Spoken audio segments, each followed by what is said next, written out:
다 함께 사도신경으로 신앙 고백하겠습니다. 전능하사 천지를 만드신 하나님 아버지를 내가 믿사오며 그 외아들 우리 주 예수 그리스도를 믿사오니 이는 성령으로 잉태하사 동정녀 마리아에게 나시고 본디오 빌라도에게 고난을 받으사 십자가에 못 박혀 죽으시고 장사한 지 사흘 만에 죽은 자 가운데서 다시 살아나시며 하늘에 오르사 전능하신 하나님 우편에 앉아 계시다가 저리로서 산자와 죽은 자를 심판하러 오시리라. 성령을 믿사오며 거룩한 공회와 성도가 서로 교통하는 것과 죄를 사하여 주시는 것과 몸이 다시 사는 것과 영원히 사는 것을 믿사옵나이다. 아멘.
저 위험한 곳 내가 이를 때면 큰 강 위에 숨기시고 주 손으로 우리의 믿음으로 다시 한번 고백합시다. 메마른 땅을 종일 걸어가도 나 비오지 아니하며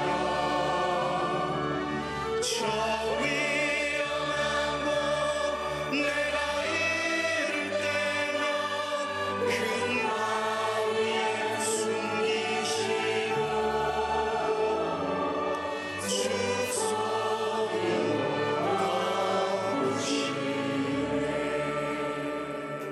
우리에게 주시는 하나님의 말씀은 두 군데를 살펴보겠는데요. 먼저 출애굽기 20장 4절부터 6절까지 말씀입니다. 구약성경 111면에 있습니다. 제가 봉독하겠습니다. 너를 위하여 새긴 우상을 만들지 말고 또 위로 하늘에 있는 것이나 아래로 땅에 있는 것이나 땅 아래 물속에 있는 것에 어떤 형상도 만들지 말며 그것들에게 절하지 말며 그것들을 섬기지 말라. 나 내 하나님 여호와는 질투하는 하나님인즉 나를 미워하는 자의 죄를 갚되 아버지로부터 아들에게로 3, 4대까지 이르게 하거니와 나를 사랑하고 내 계명을 지키는 자에게는 1000대까지 은혜를 베푸느니라. 아멘. 우리 마태복음 6장 24절 말씀. 네, 마태복음 6장 24절 말씀 우리 다 같이 한 목소리로 합독하겠습니다. 한 사람이 두 주인을 섬기지 못할 것이니 혹 이를 미워하고 저를 사랑하거나 혹 이를 중히 여기고 저를 경히 여김이라. 너희가 하나님과 재물을 겸하여 섬기지 못하느니라. 아멘.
감사합니다.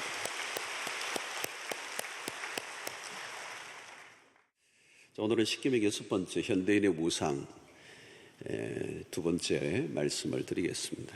어디나 짝퉁이 있죠, 짝퉁. 짝퉁 시장이 거대하다고 그래요. 짝퉁이 있다는 것은 진짜가 있다는 거겠죠. 진짜가 있으니까 짝퉁이 있습니다. 진품이 있으니까 가짜가 있는 거죠. 피해가 경비한 짝퉁은 괜찮아요. 근데 뭐 가방 잘못 사면 좀 얼마간 억울하긴 하지만 뭐 그 정도는 괜찮아요. 이 종교 시장에 이 짝퉁은 굉장히 위험한 것이죠. 가짜 종교, 가짜 신. 이 우상은 가짜죠. 가짜인데 진짜 같은 신처럼 군림을 하고 수없는 사람들을 속이고 벼랑 끝으로 몰고 가는 것입니다. 자, 하나님인가 거짓 하나님인가 인생 전체를 가르는 매우 중대한 그 주제가 되겠습니다. 오늘 우리를 현혹시키는 거짓신들이 오늘 창궐 하는 시대를 살고 있습니다. 다양한 우상들이 즐비하죠. 권력이라는 우상. 이 권력에 한번 맛을 본 사람은 못 빠져나오더라고요. 그 권력을 향해서 계속 가는 거예요. 모든 집안의 사촌까지 모든 사람들의 재산을 다 말아먹으면서도 그 길을 가더라고요. 이거 우상이니까요. 빠져나오지 못하는 겁니다. 명예라는 우상. 무섭죠, 여러분. 명예욕에 한번 탁 꽂히면 못 빠져나와요. 목사님들 가운데도 목회를 잘하다가 명예욕에 빠지면요 못 빠져나와요. 그 길로 가더라고요.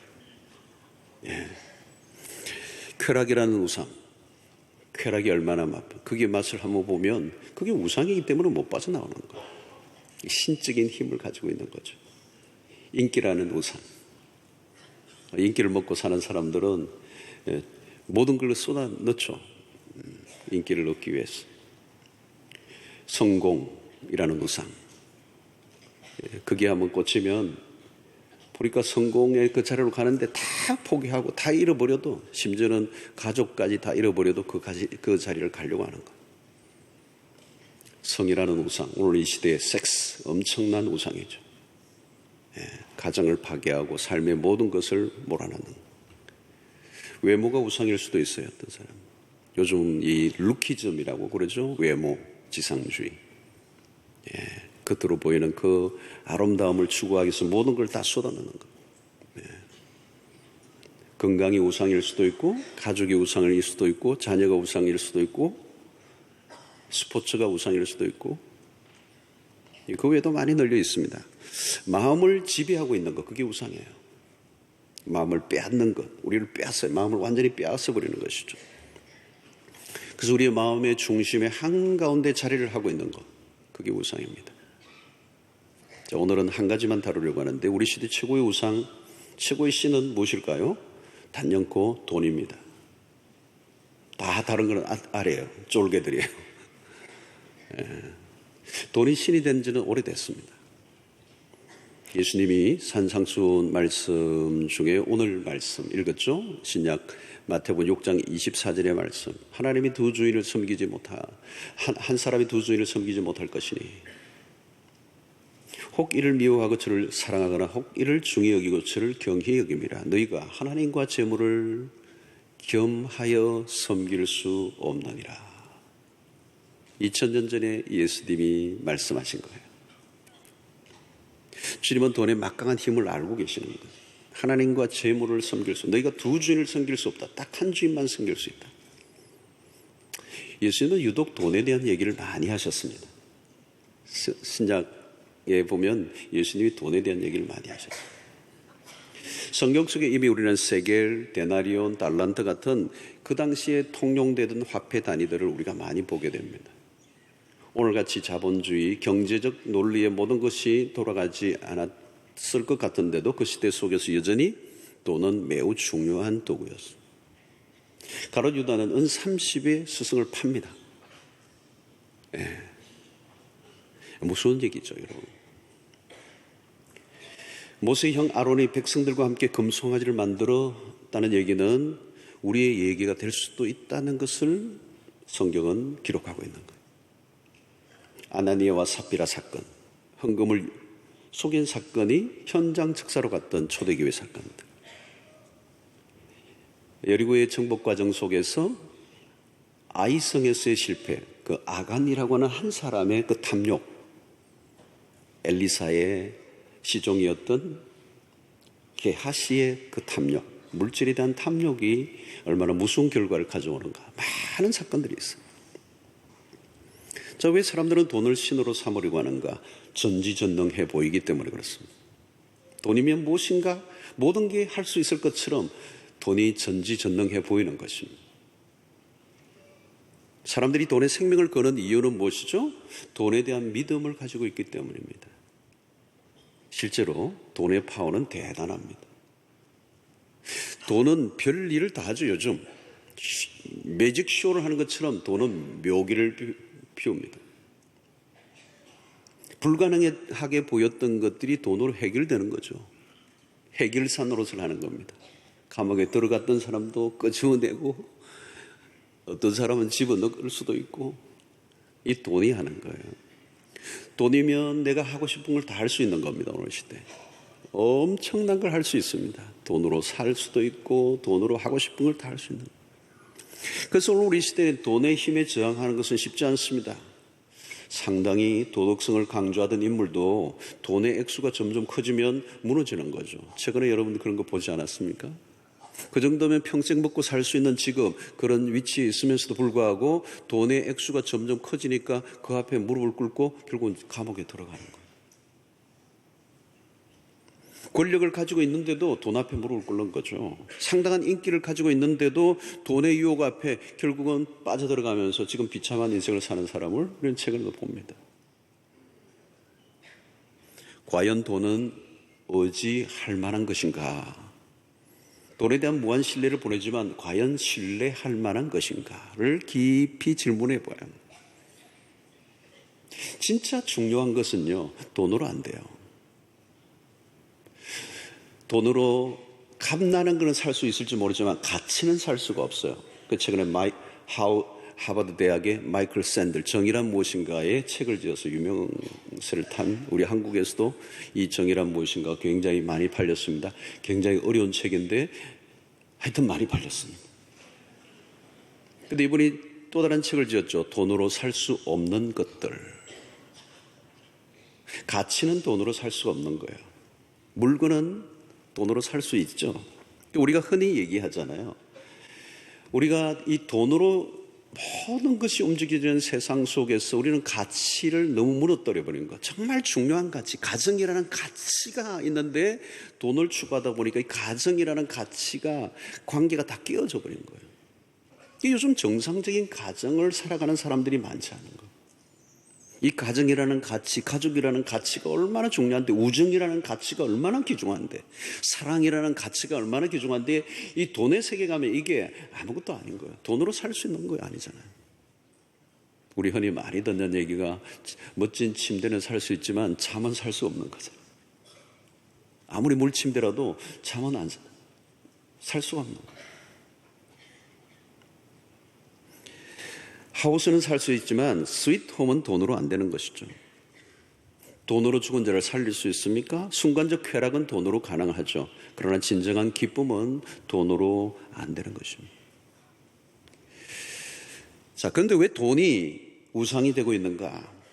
디모데전서 6장 10절을 보면 이 말씀이 있습니다. 유명한 말씀이죠. 자, 우리 한번 읽어봅시다. 굉장히 중요한 말씀이에요. 시작. 돈을 사랑함이 일만 악의 뿌리가 되나니 이것을 탐내는 자들은 미혹을 받아 믿음에서 떠나 많은 근심으로써 자기를 찔렀도다. 여기 보면 돈을 사랑함이 일만 악의 뿌리가 된다. 이것을 탐내는 자는 미혹을 받는다는 거예요. 미혹. 그러니까 속는 거죠. 미혹을 받아 믿음에서 떠나는 거예요. 그리고 많은 근심으로서 누구를 찔러요? 자기를 찌른다는 거예요. 망한다는 거예요. 자, 여기서 돈이 일만 악의 뿌리라고 말하지 않습니다. 돈을 사랑함이. 이 사랑이라는 단어가 참 이게 중요한 겁니다. 사랑이라는 말은 빠져들게 하는 거죠. 한 여인을 사랑하면 다른 여인을 동시에 사랑할 수가 없어요. 인간은 동시에 사랑을 쏟아볼 수가 없어요.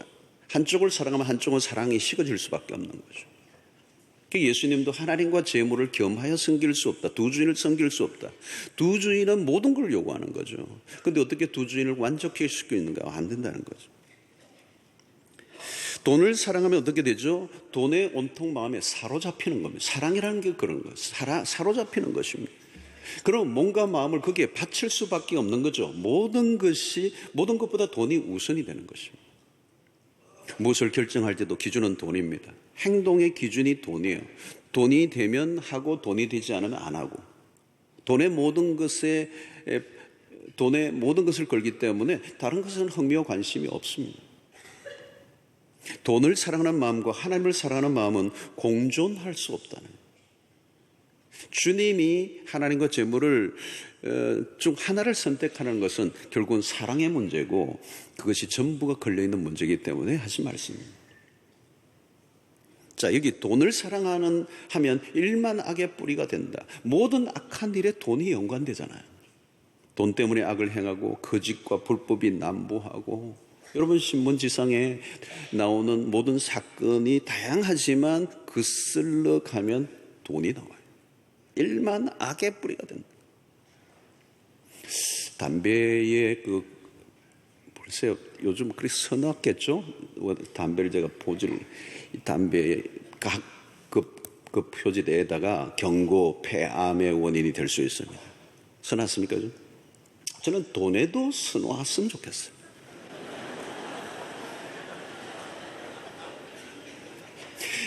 경고, 당신의 인생이 심각하게 망가질 수 있음.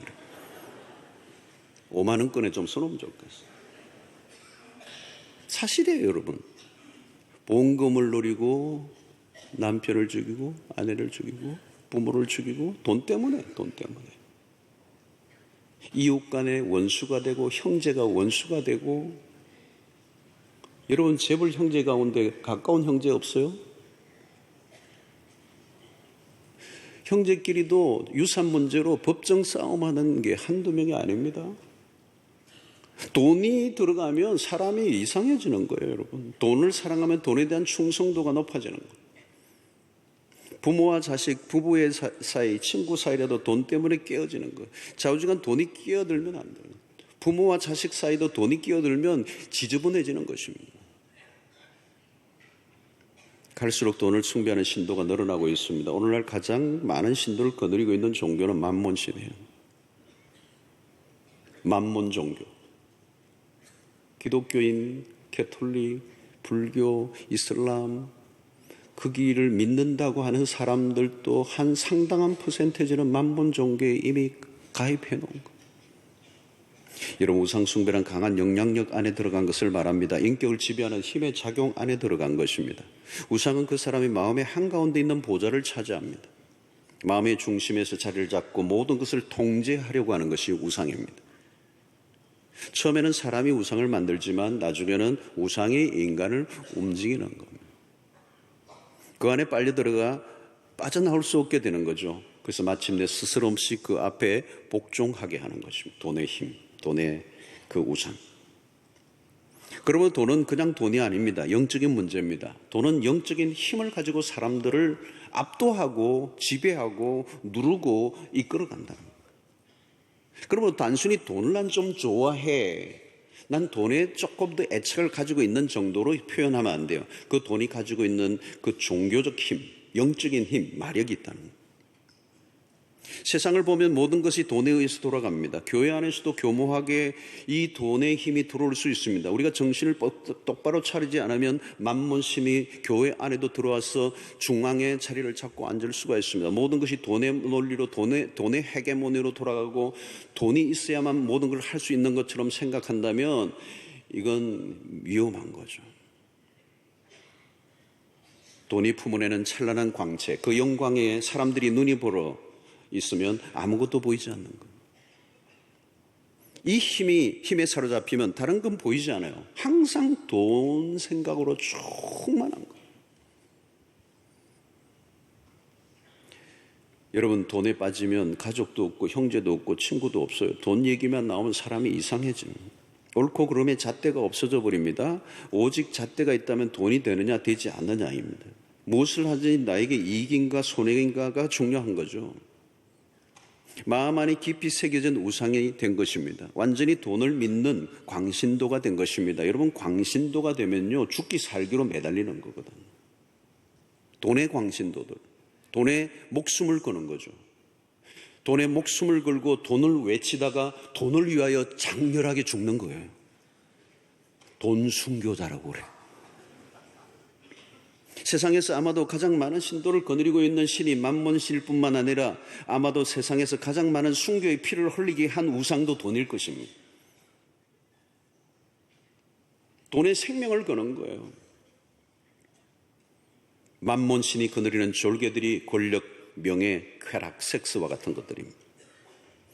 돈을 사랑하면 돈이 얼마나 위험한가에 대한 경계심이 없어져 버려요. 신자들이 다른 죄를 경계하면서도 돈에 대한 경계심은 매우 느슨한 경우가 있는 것은 우리가 빠진 오류라고 할 수가 있습니다. 자, 우리는 어디에 초점을 맞춰야 합니까? 하나님의 나라인가 아니면 세상의 나라인가? 마태복음, 오늘 읽었던 이 본문을 전후한 마태복음 5장과 6장과 7장은 예수님이 말씀하신 위대한 산상수훈이라고 말씀합니다. 천국 복음을 선포하는데 천국 백성들이 살아야 할 삶의 윤리, 그 속에 한가운데 중요한 원리가 하나 있는데 그것이 바로 하나님의 나라를 선포하시는 거예요. 예수 그리스도의 공생의 출발과 함께 예수님이 외쳤던 메시지의 핵심적인 주제는 하나님의 나라였습니다. 오늘 이 본문도 마찬가지예요.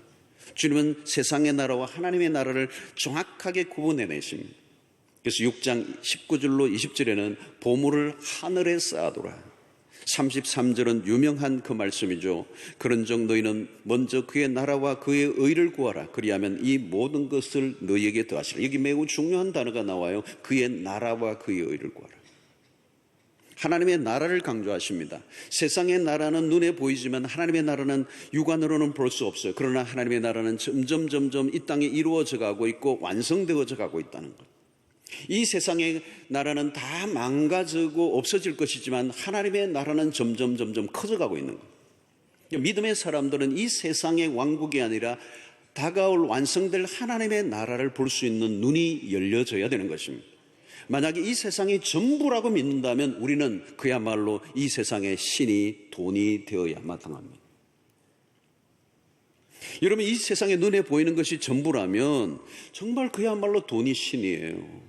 우리는 매일매일 살아가는데 돈이 얼마나 필요합니까? 돈이 없이 살 수가 없습니다. 밥을 먹고 살려고 하면 돈이 있어야 합니다. 그런데 여러분, 이 돈이라고 하는 것은 아무리 구해도 끝이 없는 거예요. 여러분, 얼마나 가지고 있으면 부자라고 할까요? 부자는 어느 정도 가지고 있으면 우리가 부자라고 얘기할 수 있을까? 여러분들 부자세요? 아니세요? 어떤 분은 보면 그분은 부자 같아요. 제가 보기엔 부자예요. 근데 만나서 부자시죠? 이러니까 아니라는 거예요. 왜 아닌가 물으니까 자기 친구에 비하면 자기는 거지라는 거예요. 그래서 난 그 친구가 어떤 친구인지 한번 보고 싶어요. 그럼 그 친구를 만나면 그 친구도 부자라고 생각할까요? 또 더 많은 부자를 생각하면 자기는 거지라고 생각할 거 아니에요. 여러분, 더 가지려고 하지만 아무리 가져도 돈은 늘 부족합니다. 나보다 더 많이 가진 사람과 비교하면 금방 불행에 빠지잖아요. 현재 세계에서 가장 큰 요트는 사우디 왕가에서 보유한 147m짜리 요트라고 합니다. 이 요트가 이게 뭐 147면 요트가 아니고 이건 어마어마한 거예요. 140. 이 요트장에 있는 거는 전부 다 소형 장난감에 불과한 거예요. 147m. 이 상상이나 가세요, 여러분. 그런데 이 사우디 왕가에서 보유한 거예요. 그런데 두바이의 통치자인 세이크 모하메드 빈 라시드 알 마크툼이라는 이분 부를 때마다 힘들 것 같아요. 160m짜리를 제작 중이라는 거예요. 그러니까 13cm, 3m 더 긴 거. 이게 사우디 왕가보다는 더 큰 요트를 짓겠다는 거예요. 그런데 재밌는 것은 이보다 더 큰 요트를 러시아의 부호가 기록을 깰 요트를 만들고 있는데 그 길이를 공개하지 않고 있다고 합니다. 비공개로 하는 이유는 뭘까요? 그 기록을 깨지 못하도록 하기 위해서. 자, 여러분, 나보다 나은 사람을 따라잡기 위해서 얼마나 많은 피나는 노력을 해야 되는지요. 네. 많이도 아니요. 조금만 더 내가 저 사람을 추월하고 싶은 욕망. 근데 여러분, 이 다른 사람을 추월한다는 게 쉬운 게 아니에요. 나보다 조금 더 나은 사람을 추월한다는 게 생각보다 쉽지가 않아요, 여러분. 그 추월하기 위해서 몸부림을 치는 거죠. 모든 걸 다 쏟아붓는 거예요. 그래서 성공을 했어요. 조금 더 추월했어요. 그러나 그 추월한 순간부터 또 다른 경쟁자가 나타나기 시작해요. 그러니까 끝없는 전쟁을 치러야 되는 거예요. 언제 끝나죠? 죽어야 끝나는 거예요. 탐욕은 식지 않는 것입니다. 여러분, 나중에는 내가 돈으로 무엇인가를 하기 위해서 피와 땀을 흘리고 살아가고 뭔가를 더 나은 것을 얻기 위해서 노력했지만 문제는 끝이 없다는 거죠. 나를 위해 돈을 벌고자 하는 것인지 돈을 위해서 내가 내 인생을 바치고 있는지 헷갈리는 것입니다. 여러분, 우리는 돈이 지배하는 세상을 살고 있습니다. 세상을 쫓으면 돈이라는 우상에서 벗어날 길이 없습니다. 우리가 하나님의 나라에 눈을 떼면 그 순간 돈이라는 우상 앞에 무릎을 꿇고 돈의 노예 생활이 시작이 되는 것입니다. 그런데 그 노예의 생활은 끝이 나지 않습니다.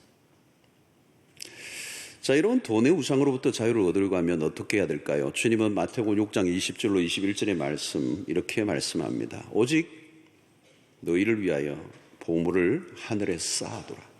거기는 좀이나 동록이 해하지 못하며 도둑이 구멍을 뚫지도 못하고 도둑질도 못하느니라. 내 보물이 있는 그곳에는 내 마음도 있느니라. 여러분, 보물을 하늘에 쌓아두라고 말합니다. 보물이 있는 그곳에 내 마음도 있다는 거죠. 자, 기독교는 물질을 악하게 보지 않습니다. 또 무소유를 주장하지도 않아요. 여기 보물을 하늘에 쌓아두라고 해서 물질을 포기하라는 말이 아닙니다. 주님은 보물을 하늘에 쌓아두라는 이 말씀은 물질을 하나님의 나라를 위해서 선용하라는 겁니다. 하나님의 나라를 위해 적극적으로 투자하라는 거죠. 가장 안전한 투자. 하늘에 투자하는 것은 하늘은행에 신용을 쌓는 것과 같습니다. 하나님으로부터 신용을 쌓으면 현실의 삶에서도 매우 유익한 결과를 얻을 것을 말씀합니다. 무엇보다도 33절의 말씀이 우리에게 매우 중요한 삶의 원리입니다. 그런즉 너희는 먼저 그의 나라와 그의 의를 구하라. 그리하면 이 모든 것을 너희에게 더하시리라. 하나님의 나라와 의를 구하면 그 다음은 하나님의 영역 속에서 다루어 주실 거라는 거죠. 여러분, 마태복음 6장의 주제는 하나님의 나라의 백성의 삶입니다. 하나님의 나라의 핵심은 하나님이시죠. 우리가 이 세상에 몸을 바치지 않고 하나님의 나라를 위해 우리의 삶을 드리면 하나님의 나라의 주인이신 하나님이 우리의 삶을 책임져 주실 것이라고 말씀합니다. 그 하나님이 누구라고요? 오늘 마태복음 6장에서는 우리의 아버지가 되신다는. 그래서 너희는 무엇을 먹을까 마실까 입을까 염려하지 말라. 여러분, 이것은 예수님이 직접 하신 설교입니다. 자, 여러분들, 주인이 누구인가죠? 누가 우리의 삶의 주인인가에 따라 삶의 질은 달라집니다. 돈이 주인이 되게 할 것인가, 하나님이 주인이 되게 할 것인가의 싸움입니다. 하나님이 우리의 주인이 되시면 우리가 우리의 인생을 책임지려고 발버둥을 칠 필요가 없어요. 그러나 돈이 우리의 주인이라면 그 돈을 위해서 우리의 삶의 모든 것을 그 돈을 위해서 바쳐야 되는 거죠. 돈을 의지할 것인가 하나님을 의지할 것인가라고는 이 거대한 싸움의 한가운데서 우리는 매일 치열한 싸움을 하고 있습니다. 자, 여러분, 이 문제는 간단하게 넘어갈 주제가 아닙니다.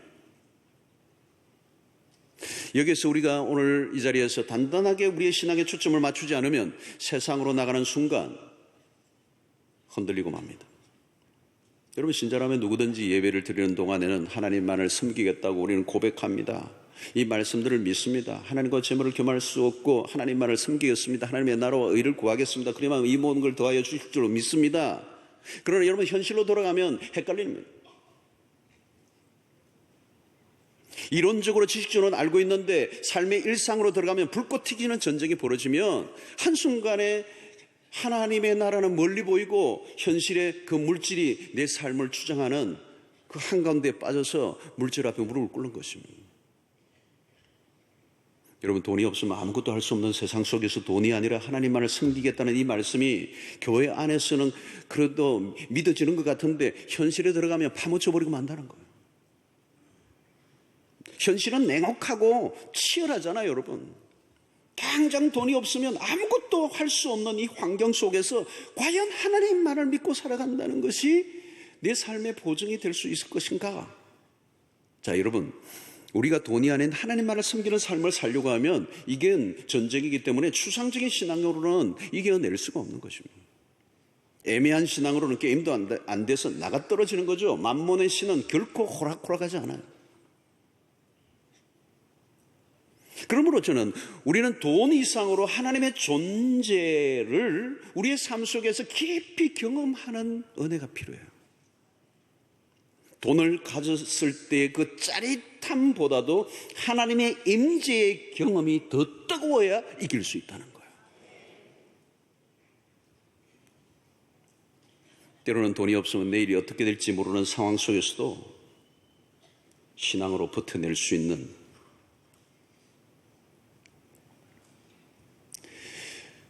힘들고 어려워서 하나님이 아닌, 돈이 아닌 하나님을 선택했을 때 찾아오는 대가를 내가 감수하고라도 나는 하나님 편에서 서겠고 내가 돈에 내 신앙을 양보하지 않겠다라고 하는 이 믿음의 올곧은 태도를 가지고 살아갈 때 힘들고 어렵지만 그것을 인내한 그 끝에 하나님이 주시는 독특한 은혜를 체험해 본 사람은 이 물질과 타협하지 않고 승리하며 살아갈 수 있을 거예요.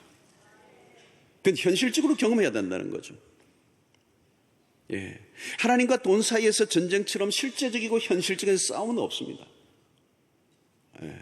내가 어떤 경우에도 돈의 논리에 휘둘리지 않고 하나님만을 의지하고 살겠다는 각오를 날마다 새롭게 하지 않으면 우리는 돈이라고 하는 우상 앞에 무릎을 꿇고 마는 것입니다. 여러분, 돈이라는 만몬의 신 앞에 무너지지 않는다면 정말로 오늘날 같이 하나님의 백성들이 얼마나 멋있게 살 수 있어. 근데 이 돈 앞에 무릎을 꿇는 순간 우리의 신앙은 바닥을 치게 되는 거죠. 자, 여러분, 하나님인가 돈인가 잠깐 멈추고 여러분들 자신을, 내면을 향하여 질문을 던지셔야 돼요. 우리가 여기서 예배를 드리는 게 또 중요한 일이지만 우리의 마음 안에 있는 우상이 무엇인가 하는 거죠. 내가 정말 하나님을 섬기는가 아니면 돈을 섬기는가, 이 거대한 전쟁, 우리 주님이 2000년 전에 보셨던 하나님과 재물을 겸하여 섬길 수 없다라고 하는 이 말씀 앞에 우리 자신의 현실은 지금 어떤가 하는 거. 여러분, 돈이 우리의 인생을 책임질 것 같으면 돈에 대한 믿음을 따라가야 합니다. 정말 그 돈이 내 인생을 책임질 수 있을 것 같으면 돈에 걸어야죠. 모든 걸 걸어야죠. 이 이중적인 태도는 안 된다는 거예요. 그러나 주님은 6장에서 우리에게 말씀합니다. 주님은 너희가 공중에 나는 새들보다 더 중요하지 않느냐. 참 사실적이고 이해하기 좋은 예를 들면서 말씀하세요. 저 들에 깔려져 있는 덜풀도 내가 다 먹이지 않느냐, 입히지 않느냐. 미물도 이렇게 내가 다 먹이고 입히고 책임을 지고 있다면 하물며 너희일까 보냐. 강력한 말씀이었어요. 우리 주님이 하신 말씀이 강력한 말씀. 하물며 너희일까 보냐. 이 말은 뭐예요? 정말 이거는 다른 건 못 믿어도 이건 믿으라는 얘기거든요. 그러면서 하나님과 우리의 관계를 부자의 지간으로, 하늘에 계신 너희 아버지가 책임을 지지 않겠느냐. 자녀라는 거죠, 우리가. 아버지가 아들을 책임지지 않겠느냐. 그 얘기를 걸는 것이죠. 예수님이 지금 엄청난 걸 걸고 얘기하시는 거예요. 24절에 하나님과 재물을 겸하여 섬기지 못한다라고 말씀을 하시면서 33절로 이어질 때 그의 나라와 그의 의를 구하면 그 이방인들이 염려하는 먹을 것, 입을 것, 마실 것에 대한 그 염려를 너희들은 할 필요가 없어. 그건 이방인들이 하는 것이고 나는 너희들의 아버지가 되기 때문에 너희들은 내가 책임을 져라고 하는 이 말씀. 이 모든 걸 너희에게 더하여 주실 것이고 내일 일을 위하여 내 염려하지 말고 내일 일은 내일이 염려하게 하라는 거예요. 이 강력한 메시지예요, 여러분. 그러므로 여러분, 이 말씀은 우리의 믿음의 문제, 이 말씀을 정말 마태복음 6장 예수님이 하신 이 말씀을 본문을 6장 24절부터 34절의 말씀까지 이 말씀을 내가 진짜 진리로 예수님이 하신 말씀으로 내가 믿느냐, 이 믿음의 문제가 하나 있고, 그리고 그 믿음을 현실의 삶 속에서 경험해 보는 것 두 가지 문제가 있어요. 여러분, 이것을 그대로 믿고 내 삶 속에서 그대로 경험해 보면요, 그게 능력이 되는 거죠. 그리고 물질의 문제로부터 거세게 치열한 싸움에서 이겨낼 수 있는 거죠. 돈의 힘보다 아버지의 힘이 더 크니까. 책임져 주시는 은혜를 맛볼 수 있으니까. 저는 호주에서 호주에 제가 이제 교육자 생활을 하고 수영회에서 부목 생활을 하고 5년을 딱 마치고 호주로 갔을 때 최고의 경험이 이 경험이었어요. 사실 안정된 환경, 안정된 이 교육자 생활을 하는 가운데 만 5년을 끝내고 호주로 갈 때는 거의 혈혈단신, 그 연을 끊듯이 간 거예요. 물론 그렇다고 막 사람들 막 매몰차게 한 게 아니고 모든 그 의지할 끈을 다 끊어버리고 한 거거든요. 3, 4개월 지나니까 돈이 하나도 없고 중고차 샀는데 굴릴 기름도 없고 그때 유혹이 오는 거죠. 그래서 제가 경험하고 싶은 것은 하나님 당신의 종을 어떻게 책임져 주시는지를 경험하고 싶었어요. 하나님이 살아계시고 광야의 40년 동안 이스라엘 백성들이 아무것도 없는 광야에서 매일 아침 만나와 메추기를 매려주셨던 사건이 단순한 하나의 스토리나 신화가 아니라 오늘 또 여전히 그분은 살아계시고 내 삶 속에 현존하시는 하나님, 내 인생을 공급하시고 책임져 주시는 하나님이신가를 경험하는 것이 사실 목사 생활을 했지만 그걸 경험하지 못했거든요. 내 삶을 책임지시는 것은 여기서 생활할 때는 그냥 교회에서 통장에 그냥 온라인으로 다 그냥 사례가 들어갔기 때문에 그냥 그 내 먹이고 살리는 것은 내가 수고하고 애쓰니까 그냥 대가를 받고 먹고 사는 줄로 알았단 말이에요.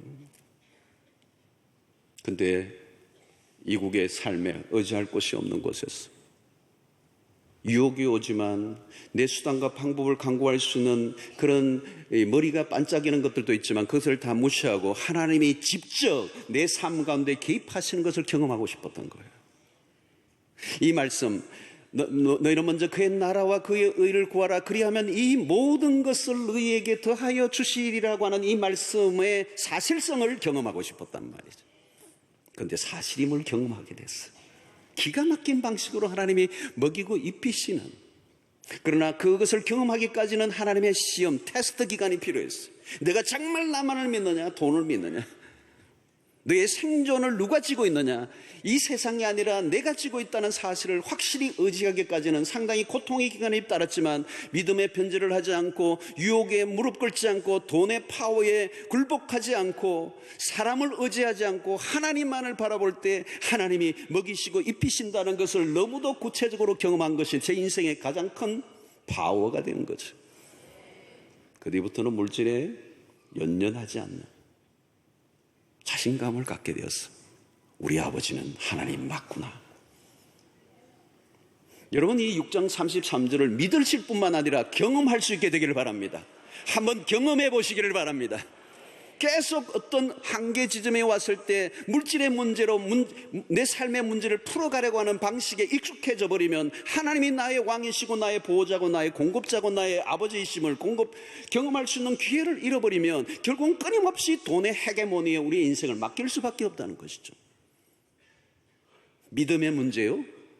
경험의 문제야 돼요. 여러분, 돈이 아니라 하나님을 믿는다는 신앙적 고백이 뭔지 아시죠?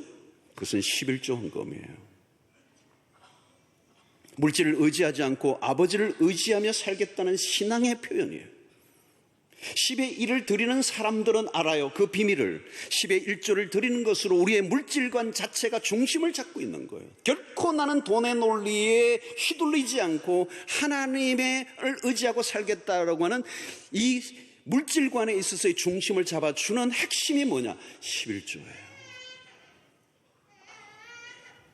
여러분, 11조를 드릴 때 하나님과 물질 사이에 정확히 경계를 꺾고 돈이 하나님 자리를 넘보지 않도록 하는 방호벽을 치는 것입니다. 헌금 생활에서 우리는 돈과의 영적 전쟁을 치러야 합니다. 11조는 돈과 하나님 사이에서 우리의 입장을 정확하게 표현하는 것이죠. 만약 여기에서 분명한 신앙의 고백을 할 수 없다면 돈이라는 우상 앞에서 헤어나올 수 있는 길이 없습니다. 헌금 외에도 이웃을 위해 나눔의 삶을 일상에서 실천하는 일들. 우리는 부유한 이웃을 돕는 삶을, 우리 연약한 주변의 사람들을 돕는 삶을, 나누는 삶을 끊임없이 하는 이유는 뭘까요? 그것은 사실 연약한 사람들을 위해서도 하는 것이지만 매우 중요한 것은 우리 자신의 영혼을 지키는 일입니다. 물질의 소유욕에 빠지지 아니하고 우리에게 주신 것을 가지고 끊임없이 흘려보내며 다른 사람을 섬기도록 할 때 우리는 물질의 탐욕으로부터 이기게 하는 하나님의 진리인 것이죠. 여러분, 땅에 쌓아둔 물질은 오늘 말씀에 의하면 언젠가 사라진다고 그래요. 동록이 오고요, 도둑이 오고요, 다 사라져버린 거죠. 마틴 루터는 이런 얘기합니다. 내 손에 가진 모든 것은 잃어버렸다. 그러나 주님 손에 맡긴 것은 아직 여전히 그대로다. 여러분, 경제 위기는 늘 오락가락합니다. 오늘날 사람들이 불안해하는 이런 경제적 지수, 이런 여러 가지 경제적 구조에서 삶의 요동을 치는 거죠. 왜 삶이 불안정하고 요동합니까? 경제의 논리가 내 삶의 중심에 놓여 있기 때문에 그런 것입니다. 물질 중심으로 살아가는 인생은 언제나 요동치게 되어 있습니다. 물질은 요동치는 것이기 때문에 그렇습니다. 그러나 하나님 중심으로 산 사람은 경제 위기가 와도 흔들리지 않아요. 본래부터 경제를 바라보고 살았던 것이 아니고 하나님을 바라보며 살았기 때문에. 여러분, 우리의 인생은 경제 위기 때문에 위기를 맞는 존재가 아닙니다. 신자는 우리의 위기는 오직 하나예요. 신앙의 위기입니다. 신앙의 위기에 빠지면 아무리 돈이 많아도 인생은 위기에 빠집니다. 그러나 모든 주변의 환경, 물질의 문제가 어려워도 신앙의 중심을 하나님과의 관계, 바른 관계를 맺고 있으면 흔들리지 않을 수 있어요. 우리는 돈과의 관계가 우리의 인생을 결정하는 것이 아니라 하나님과의 관계에 의해서 우리의 인생이 결정되는 것입니다. 하나님의 나라를 위해서 우리의 삶이 드려지고 우리가 하나님을 위해서 우리의 삶이 쓰여진다면 우리의 삶은 하나님 안에 있기 때문에 돈이 채워줄 수 없는 만족과 기쁨과 소망이 그에게서 나오는 것입니다. 여러분, 돈 때문에 삶이 힘든 게 아닙니다. 신자가 신자다운 삶을 살지 못해서 어렵습니다. 항상 불안정한 돈을 따라다니다 내 삶이 휘청거리고 위기를 맞지 않기를 바랍니다. 여러분, 어떤 사람은 왜 돈을 잃어버리면 생명을 바쳐버립니까? 끊어버립니까? 그 돈이 자신의 삶의 전부였기 때문에, 돈 따라다녔기 때문에, 돈이 사라져버리고 돈이 잃어버리고 돈이 망가지니까 자기의 인생에 살 존재 이유가 없는 거죠. 자기의 존재 이유가 돈이었기 때문에 그런 것입니다. 여러분, 오늘 우리는 좀 더 솔직해져야 할 시간입니다. 신앙인으로서 나는 정말 돈인가 하나님인가?